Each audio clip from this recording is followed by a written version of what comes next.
안녕하세요. 세상을 바꾸는 작지만 강한 흐름 채널 M&L의 밸류 크리에이터 김장길입니다. 창업의제의 시간입니다. 아주 오랜만에 인사를 드리는 것 같습니다.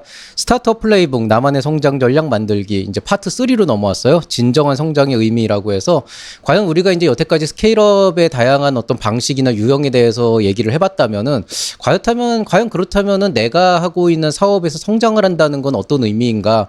먼저 이거를 찾아내야 그 다음에 스케일업 전략이 좀 더 구체화되고 외부의 자금을 이제 끌어들일 수 있는 어떤 그런 이제 요소들도 생기게 되겠죠. 오늘은 그 첫 번째 시간이고 전체 이 스타트업 플레이북 나만의 성장 전략 만들기 시리즈에서는 8번째 강의가 되겠습니다. 정부 지원 자금은 과연 성장에 도움이 될까라고 하는 주제로 말씀드리려고 하는데요. 벌써 제목에서부터 알 수 있듯이 이제 상당한 부분에 있어서 조금은 부정적인 얘기가 좀 들어갈 수 있습니다. 좀 비판적인 얘기가 들어갈 수 있지만 이제 오늘의 핵심은 정부 지원 자금 성장에 도움이 되는 게 사실이지만 이게 실제로 성장에 도움이 되기 위해서 여러분이 어떤 고민들을 해야 되는지 거기에 좀 더 방점이 찍혀 있다. 이렇게 알고 계시면 되겠습니다. 강의 시작하겠습니다. 자, 오늘 강의 한 줄 요약하면은 굉장히 간단합니다. 돌고 돌아 기업가 정신이에요. 결국에는 제가 지금부터 약 한 10분에서 20분 정도 굉장히 많은 얘기를 할 거고 또 잔소리도 할 거고 또 듣는 분들에 따라서는 뭔가 좀 한번 이렇게 생각해 볼 거리를 안겨줄 수도 있을 거고 어떤 분은 굉장히 좀 실망스러운 저런 뻔한 얘기를 혹은 또 어떤 분들은 저 따위로 얘기해 이렇게 좀 부정적인 시선도 있을 수도 있는데 결국에는 제가 그런 수많은 얘기들을 하는 것들은 결국엔 돌고 돌아서 이 모든 얘기가 기업가 정신으로 귀결이 된다. 즉 여러분이 충분히 이상적인 그리고 사람들이 원해하지 않는 바람하지 않는 기업가 정신을 가지고 있고 또 가지려고 노력을 하면서 실천을 한다면 사실은 오늘 하는 얘기가 자양분이 될 거라고 생각을 합니다. 자, 그럼 구체적으로 한번 페이지를 넘겨가면서 얘기를 한번 해보도록 하겠습니다. 자, 이거는 꽤 오래전 얘기예요. 거의 제가 이쪽 바닥으로 뛰어들기도 전에 한 2013년, 4년쯤에 제가 있는 이 공간, 지금은 이제 좀 다른 기관이 있는데 제가 있는 다른 조직에서 제가 참여하진 않았지만은 이제 창업 콘서트를 한 적이 있어요. 그때 한 3분 정도의 창업가를 모셔놓고 그때가 한 2014년 정도 됐으니까 창업이라고 하는 게 이제 조금씩 관심은 가지기 시작할 시기였지만 본격적으로 뭔가 국가에서도 인프라가 잡히기 전이고 이제 사람들이 조금씩 그냥 이쪽에 좀 더 이제 뛰어들고 있는 그런 이제 시기였었죠. 그 당시에 이제 3명의 창업가를 모시고 얘기를 하는데 한 분은 약간 좀 시니컬한 조금 더 현실적으로 이제 시장을 보고 얘기를 하는 쪽이었고 다른 한 분은 뭔가 좀 더 꿈과 희망에 차 있는 또 다른 한 분은 뭔가 저분은 왜 나왔나 싶은 이제 그런 게 있었는데 그 왜 나왔나 싶었던 분이 어떤 얘기를 한 적이 있냐면은 창업을 하면 좋은 게 무엇인가요? 라고 질문을 했을 때 그분이 그런 얘기를 하더라고요. 내가 그런 질문을 많이 받아봤는데 창업을 해서 좋은 점이라고 하는 걸 나는 뭐라고 얘기해야 될지 모르겠다. 그렇지만 내가 곰곰이 생각해 본 결과 창업을 했을 때 좋은 점은 내가 스스로 나의 이력을 만들어갈 수 있다는 게 너무 좋은 것 같다라고 장점을 얘기한 적이 있어요. 정말 제가 그날 들었던 그 콘서트 내용이 사실 반 정도가 납득이 안 됐었는데 그 중에서도 가장 좀 저의 어떤 그 반발심을 이끌어 올렸던 게 이 대답이었어요. 내가 스스로 나의 이력을 만들어갈 수 있다? 이게 사실은 논리적으로는 맞죠. 여러분이 회사에 학교를 졸업하면은 학교의 그 어떤 어떤 그 이력들이 쌓일 거고 내가 학위를 받아서 학위가 이력서에 쌓일 거고 어떤 회사에서 뭔가를 했다 그러면은 그 회사에 이제 다녔던 게 경력으로 이렇게 쌓이게 되는 건데 내가 만약에 사업을 했다 그러면은 내가 스스로 하고 싶은 일들을 해가면서 내 이력서에 내가 했던 일들을 적어간다라고 하는 관점에서 뭔가 좀 멋있어 보이잖아요. 뭔가 남이 정해놓은 틀 아니고 내가 내 스스로의 틀을 만들고 나의 이력을 만들어간다. 굉장히 표현적으로는 멋있는 얘기지만 문제는 그 이력에 어디다 써먹을 수 있냐는 거죠. 자, 실상적으로 예를 들어서 이렇게 한번 생각을 해봅시다. 제가 예를 들어서 지금 한 100억 정도 자산을 갖고 있어요. 그러면은 제가 서울대에서 학위를 받았다는 거, 그 뒤에 이제 유학을 가서 박사학위를 받고, 그 다음에 어디에서 포닥 생활을, 이런 게 크게 의미가 없잖아요. 그러니까 압도적으로 제가 어떤 성공한 어떤 모습을 보여주고 누가 봐도 저 사람은 과거에 진짜 무슨 범법행위를 저지른 게 아니라면은 너무 되게 성공한 삶이 부럽다라고 한다 그러면은 사실은 그 이력을 만든다는 게 사실 아무 의미가 없죠. 나중에 이제 어떻게 저 사람의 성공 스토리를 듣고 싶다 그래서 이런 책을 쓸 때 조금 도움이 될 수 있을지 모르겠지만은 그런 건 또 아니란 말이에요. 그러면은 반대로 얘기하면은 결국 이 이력이라는 게 어디에 필요하냐. 뭔가 좀 남들이 봤을 때 멋있는 이력이라는 게 어디에 필요하냐라고 생각을 해보면은 결국에는 내가 이걸 가지고 어디 취직할 때나 어딘가에 지원을 할 때 남들에게 인정을 받기 위해서 필요한 거잖아요. 아니면 내가 기업으로서 뭔가 어떤 다른 기업과 어떤 비즈니스 관계를 맺으려고 할 때 그쪽 기업의 대표님이 내가 하고 있는 이력이나 이런 것들을 좀 궁금해할 수도 있을 거고 뭐 투자를 만들 수도 있을 텐데 과연 그렇게 남들이 보는 내 이력에서 내가 무슨 회사를 채워봤어요? 내가 사업자 등록하고 사업 한번 해봤어요라고 하는 게 얼마나 멋있는 이력일까에 대해서 저는 잘 모르겠어요. 솔직히 저는 요즘에 뭐 연쇄 창업이라고 하는 말을 하면서 뭔가 그걸 떠받들어주는 그런 게 있는데 저는 뭐 사실 정말 연쇄 창업이 대단하다 이렇게 얘기를 하려면은 적어도 여태까지 연쇄 창업을 했던 회사의 재무제표는 싹 다 끌고 와가지고 이게 그냥 사업자 등록만 하면서 이름만 계속 업데이트하면서 연쇄 창업했다고 그냥 그렇게 그냥 그 네이밍을 만들어 가는 건지 아니면 정말로 이 사람이 계속 지속적으로 뭔가 성공가도를 달리면서 어떤 모델을 만들면서 남들이 봐도 진짜 너무 멋있다라고 할 정도로 할 수 있는지 그거를 좀 판단을 해봐야 된다고 생각을 하거든요. 그렇기 때문에 저는 창업하면 좋은 게 내가 내 이력을 만들어 갈 수 있다? 저는 이건 정말 와닿지 않는 그런 표현 중에 하나였습니다. 그럼 창업을 하면 좋은 게 뭐냐? 이거는 이제 채널 M&A를 운영하는 또 실제로 어쨌든 지금 기업을 운영하고 있고 뭐 조그만 구멍가게 같은 거지만 또 이제 수많은 제자들을 양성을 하고 그런 창업가분들을 해오는 걸 보면서 제가 깨달은 사실인데 제 스스로의 결론을 내리자면 일단 창업을 하고 좋은 것은 스스로 마음먹은 바를 행할 수 있다.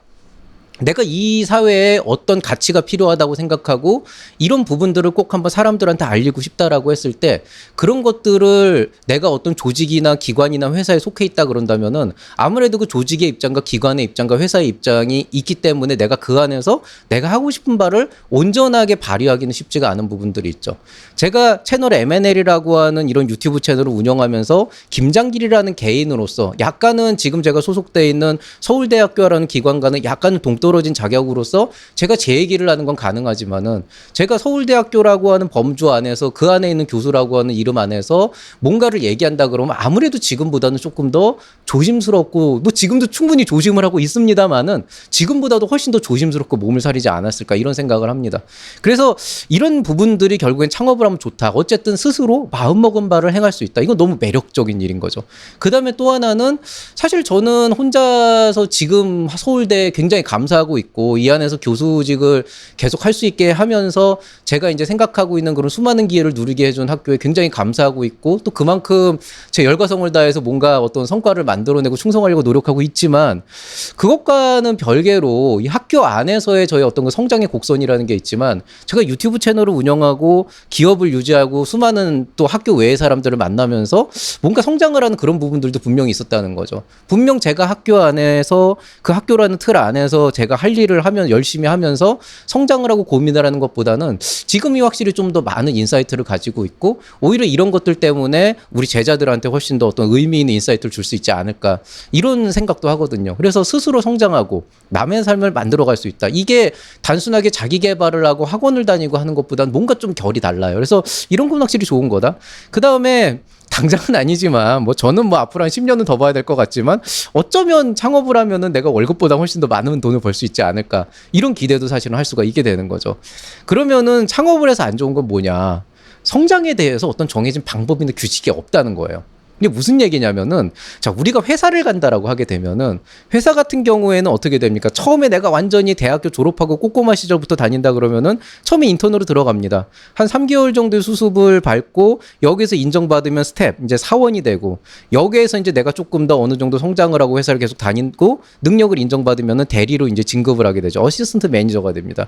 그 다음에 이제 과장, 부장으로 승진이 되고 그 부장이 넘어간 다음에 이 사람이 정말 회사의 어떤 핵심 인력으로서 계속 어떤 역할을 해줘야 된다라고 하게 된다 그러면은 그때 이제 임원진이 이사로 가서 부사장으로 올라가고 나중에는 이제 경영진까지 갈 수 있겠죠. 뭐 회장은 사실은 좀 오너의 개념이 좀 강해가지고 여기까지는 모르겠지만은 어쨌든 회사라고 하는 곳은 기본적으로 뭐 여러 가지 정치적인 이슈나 좀 지저분한 얘기들을 좀 빼고 순수하게 성장이라고 하는 관점에서 생각을 하면은 내가 정말 열심히 일을 한다 그러면은 꼬박꼬박 월급이 나오면서 차례대로 승진을 해가면서 그 안에서 내가 처신을 잘해서 진짜 노력을 열심히 하면은 너는 그 다음에는 과장이 될 수 있어. 그 다음에 부장이 될 수 있어. 이사, 부사장. 그 다음에 나중에 진짜 회사의 어떤 중역이 될 수 있어라고 하는 어떤 성장 단계가 있어요. 학교라고 하게 된다 그러면 학교는 뭐 시간 강사에도 시작해서 뭐 조금 다르긴 하지만 결이 뭐 조교수에서 부교수에서 정교수로 올라가는 그런 성장 단계가 일단 하이라키가 있는 거죠. 그런데 스타트업 대표가 이게 어려운 거예요. CEO야 그냥. 시작이 CEO예요. 여러분이 사업자 등록을 합니다. 자, 개인 사업자는 일단 좀 뭐 사장인데 그걸 빼고 법인으로 생각을 해봅시다. 자, 법인이면 여러분이 어쨌든 지분을 절반 이상 갖고 있는 오너이자 또 이제 여러분 스스로가 대표이사로서 시작을 합니다. 그 다음이 없다는 거예요. 그러니까 스타트업 대표의 성장 단계는 뭔가 내가 단계별로 밟으면서 진짜 꼬꼬마 시절부터 아무것도 모르는 시절부터 하나하나 경험을 쌓고 다른 사람들과 소통을 하면서 서서히 그 업무의 범위를 확장시키면서 이제 올라가야 되는 이런 어떤 그 회사가 정해놓은 어떤 그 성장의 길. 이게 뭐 100% 안정적이라고 할 수는 없지만 적어도 내가 어떤 가는 이정표는 될 수 있잖아요. 그 이정표가 아예 없는 게 CEO라는 거예요. 그냥 처음부터 시작이 대표예요. 그냥 이거 여기 최고경영주 회장이에요. 근데 과연 여러분 스스로가 CEO라고 한다 그래서 인턴에서 사원에서 이사까지 가는 그 20대에서 30대로 넘어간 이 사회생활이라고 하는 그 범주의 경험을 안 하고도 그냥 바로 대표를 할 수가 있냐? 그럼 할 수는 있는데 중요한 거는 우리가 흔히 생각하는 거는 단계별 성장이라고 하는 게 너무 좀 과하게 이제 점프를 해버리는 성향이 된다는 거죠. 그렇기 때문에 회사의 CEO가 참 힘든 것 중에 하나는 스스로 그 성장을 만들어 가야 된다는 겁니다. 그러니까 아까 얘기했듯이 내가 온전히 내가 마음먹은 바를 행할 수 있고 내 스스로 길을 찾아서 내 스스로가 성장할 수 있는 기회를 만들 수 있다는 건 너무 매력적인 일이지만 반대로 그 길을 내가 다 찾아가지고 다 셋업해가지고 가야 되는 그런 이슈가 있다는 게 사실은 쉬운 일은 아니라는 거죠. 그렇기 때문에 스타트업 대표한테는 좋은 멘토가 필요한 그런 것들이 있다는 겁니다. 그리고 세상에서 지금 현재 대한민국에서 가장 훌륭한 멘토는 저죠. 예. 자, 어찌 됐건 간에 잠깐 이제 다시 본론으로 돌아오면은 이게 어떻게 보면 그야말로 꿈도 희망도 없는, 그러니까 이게 안 좋은 의미가 아니고 뭔가 이 회사는 꿈과 희망이 있잖아요. 내가 열심히 하면 사원이 될 거야, 대리가 될 거야, 과장이 될 거야, 지금에 내가 승진해서 밀렸지만 부장이 되고야 말 거야, 이런 꿈이 있고 뭔가 그런 것들을 가지고 해볼 수 있는 요만큼의 여력이라도 있는데 이 스타트업 대표는 그게 없어요. 그냥 끝이에요. 끝에서부터 시작을 하는 거예요. 거기서부터 아등바등 올라갑니다. 그러니까 어떻게 보면 그야말로 꿈도 희망도 없는, 즉 회사라고 하는 이미 셋업이 되어 있는 조직 안에서 바닥에서부터 올라가는 게 아니고 그냥 조직이 요만해요. 그 조직을 키워가면서 내가 같이 성장을 해야 되니까 이게 녹록치가 않아요. 진짜 인생의 포트폴리오로 따지면 이게 되게 힘든 일이 된다는 거죠. 그렇기 때문에 여러분이 스타트업 CEO로서 항상 스케일업의 의미를 담아야 되는 이유가 그거라는 겁니다. 그래서 제가 여태까지 여러분한테 성공적인 스타트업인 제이커브라고 하는 게 왜 필요한 건지. 왜? 회사가 성장을 하면서 그 위에 CEO인 여러분도 같이 성장을 할 거기 때문에.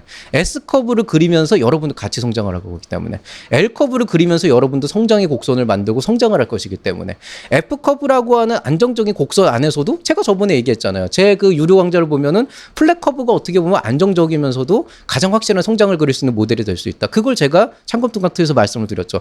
그런 것처럼 이 네 가지의 스케일업에 어찌됐건 여러분이 의미를 담는다 그러면은 그와 함께 여러분의 주식회사 법인이 성장을 하게 되고 그 안에서 여러분 스스로도 성장할 수 있는 어떤 그 길을 만들어갈 수 있다는 겁니다. 그렇기 때문에 이 스타트업 CEO에게 스케일업이라고 하는 거 굉장히 중요한 일이고 또 그만큼 어렵기도 한 일이에요. 단순히 회사를 키우는 게 아니고 그 안에서 나의 인생도 같이 성장을 해야 되는 그런 부분들이 오거든요.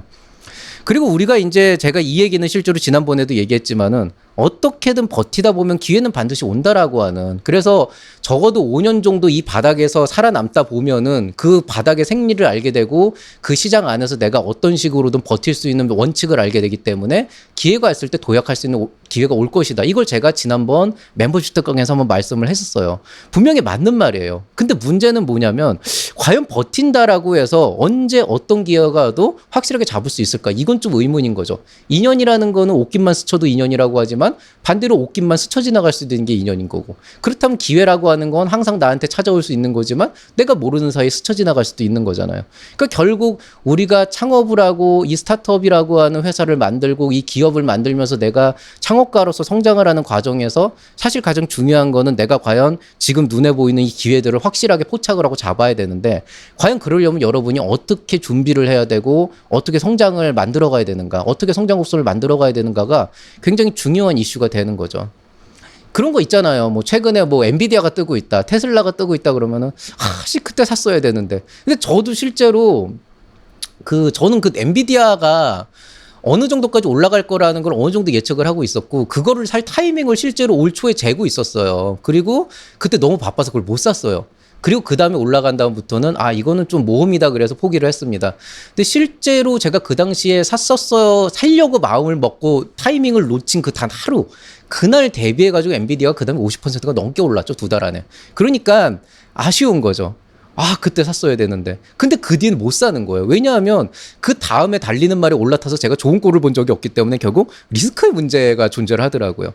그렇지만 어쩌면 저는 그걸 포기하고 다른 주식을 사가지고 진행을 하고 있지만 다시 한번 생각을 해보면 그래도 샀었어야 되는 게 아닌가라고 하는 그런 가보지 않은 길에 대한 상상 정도는 한다는 겁니다.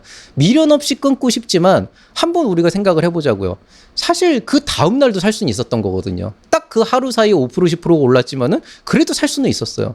그러니까 저는 그때 리스크를 지려고 생각을 했었으면 분명 살 수 있는 기회가 있었습니다. 그렇지만 제 성향 자체가 그 리스크를 질 수가 없기 때문에 저는 기회를 놓친 거죠. 어쩌면은 여러분이 앞으로 하는 사업에서 기회를 보고 기회를 잡는다라고 하는 건 진짜 단순하게 제가 지금 보여드린 것처럼 엔비디아나 테슬라와 같은 그런 주식들을 적재적소에 포착을 하고 살 수 있는 그런 것들, 반은 좀 운과 가까운 것들, 또 어느 정도 마음가짐과 가까운 것들에 좀 더 연관이 될 수도 있다는 말씀을 드리는 겁니다. 그렇기 때문에 우리가 기회를 잡는다는 건 그만큼의 리스크를 진다는 거고요. 그렇다면 내가 그 리스크를 지기 위해서는 어떻게 해야 됩니까? 그 리스크를 최소한도로 하기 위해서 준비되어 있어야 된다는 거죠. 제가 만약에 가지고 있는 이른바 현금 자산이 10억 정도 된다 그러면은 하루 정도 지나도 그 엔비디아 주식을 샀을 거예요. 왜? 뭐 엔비디아 주식을 제가 뭐 사봤자 한 1,000만 원, 2,000만 원 그렇게 살 게 거의 최선일 텐데 10억 정도 있다 그러면 그거 뭐 조족지혈이잖아요.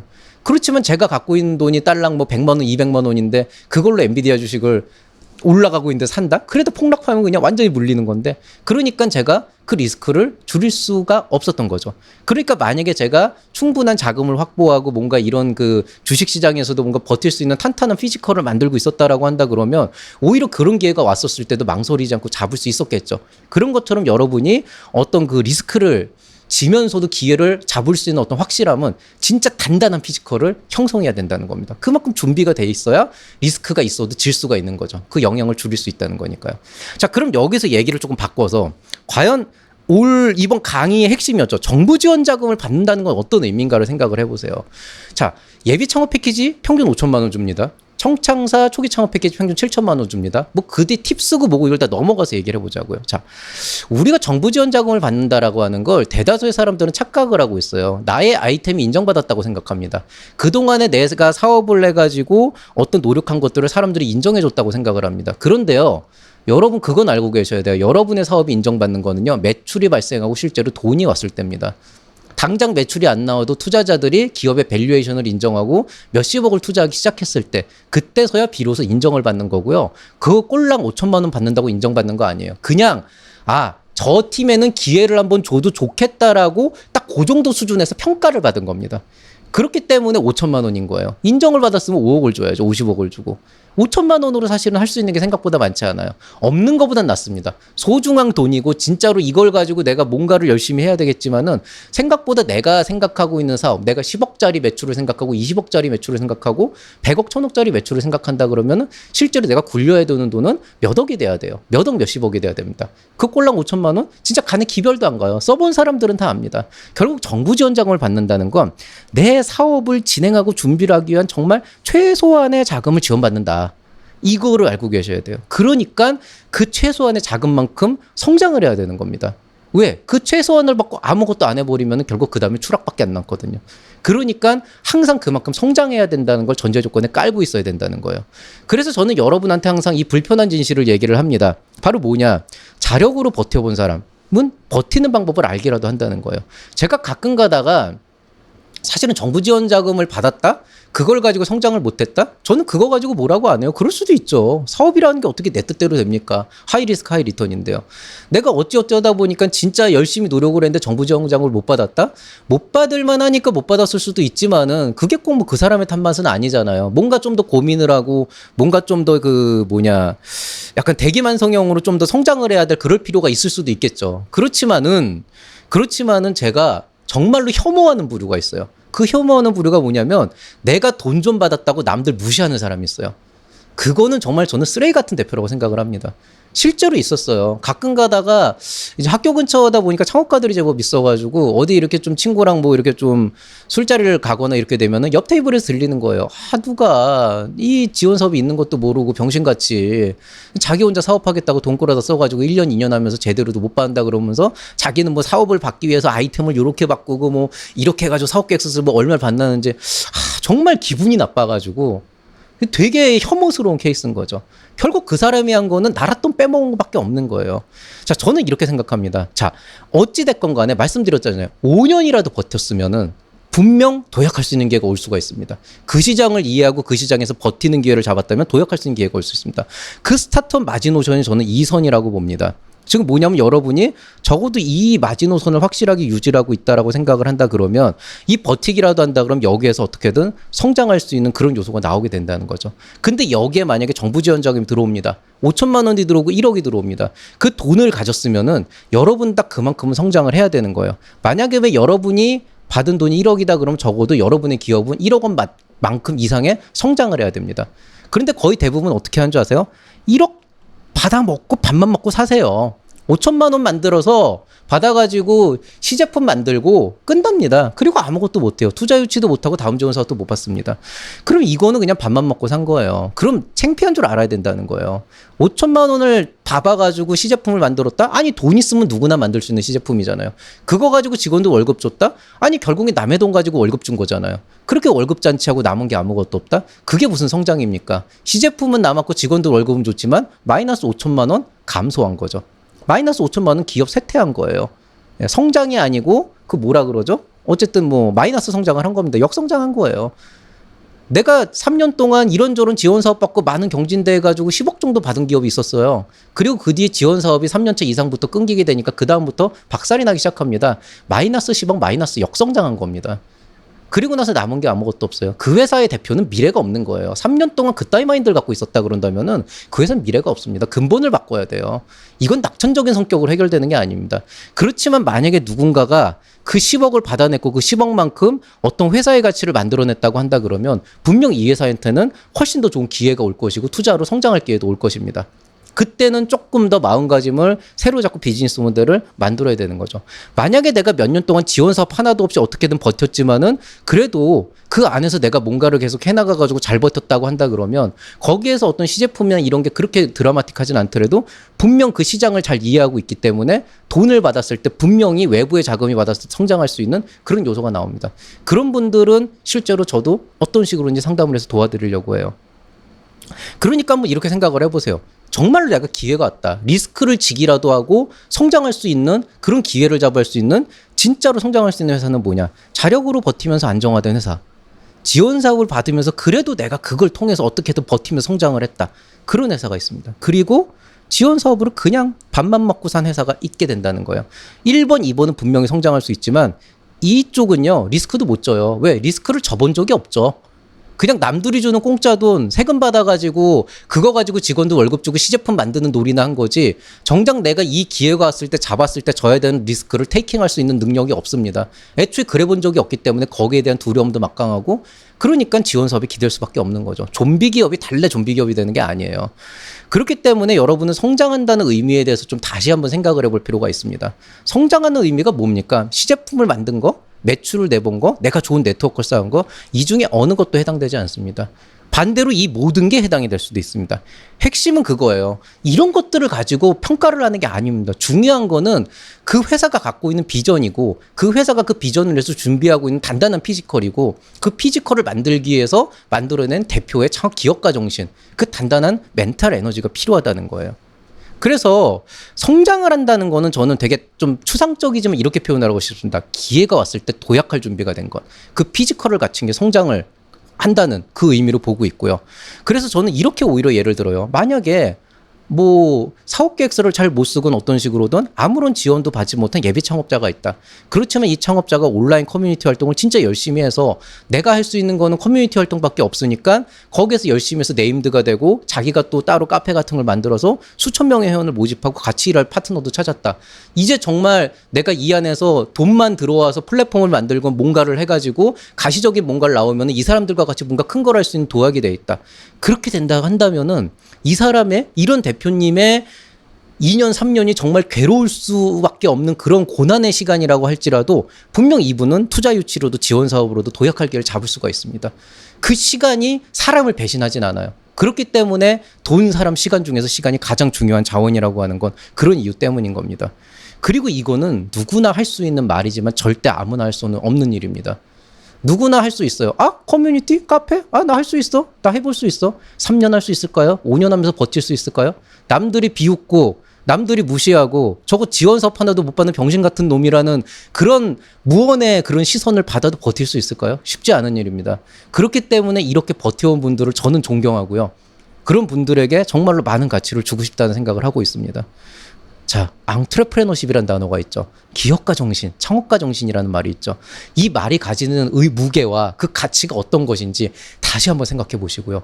이 무게와 가치를 제대로 이해하고 이것들을 행할 수 있는 피지컬을 갖추는 거. 그게 지금 여러분이 스케일업을 위해서 해야 되는 일입니다. 이거는 J커브건 S커브건 아니면 리니어 커브건 플랫 커브건 상관없이 모두 다가 가져야 되는 일이라고 하는 걸 반드시 알고 계시면 좋겠습니다. 자, 오늘 얘기 여기서 마치도록 하겠습니다. 이걸로서 진정한 성장의 의미 8번째 시간 정부 지원금의 함정에 대해서 말씀을 드렸고요. 다음번엔 다시 색삭 강좌로 진정한 성장의 비밀은 무엇일까? 이거를 좀 더 숫자라고 하는 거를 바탕으로 해서 그 기업 가치라고 하는 측면에서 좀 더 정량적으로 살펴보도록 하겠습니다. 뭐 정량적이지만 숫자가 구체적으로 나오진 않고요. 그래도 조금은 더 유료 강좌에 맞게 여러분께서 좀 더 이제 좋은 정보를 얻어갈 수 있도록 콘텐츠로 구성을 했습니다. 강의 자료 이미 나와 있어요. 이제 지금 찍을 시간이 없어서 그렇지. 자, 오늘 얘기 여기서 마치도록 하겠습니다. M&L 블로그 소개해 드릴게요. M&L 블로그 움직이고 있고요. 그 다음에 유료 강좌 지금 오프라인 강좌 계속 기획하고 있고, 그 다음에 저와 상담을 원하시는 분은 M&L 스타터 프로그램 유료 강좌가 있으니까 이 안에 QR코드를 찍고 들어와서 여러분에게 필요한 어떤 그런 그 옵션이 없는지 상품이 없는지 한번 살펴보시기 바라겠습니다. 오늘 얘기 여기서 마치도록 하겠습니다. 아무쪼록 이런 얘기들을 하나씩 들으면서 여러분 스스로의 피지컬을 계속 다잡아가길 바라겠습니다. 모두들 건강 유의하시고요. 저는 이만 인사드리겠습니다. 이상 채널 M&R의 밸류 크리에이터 김장기였습니다. 여러분 사랑합니다.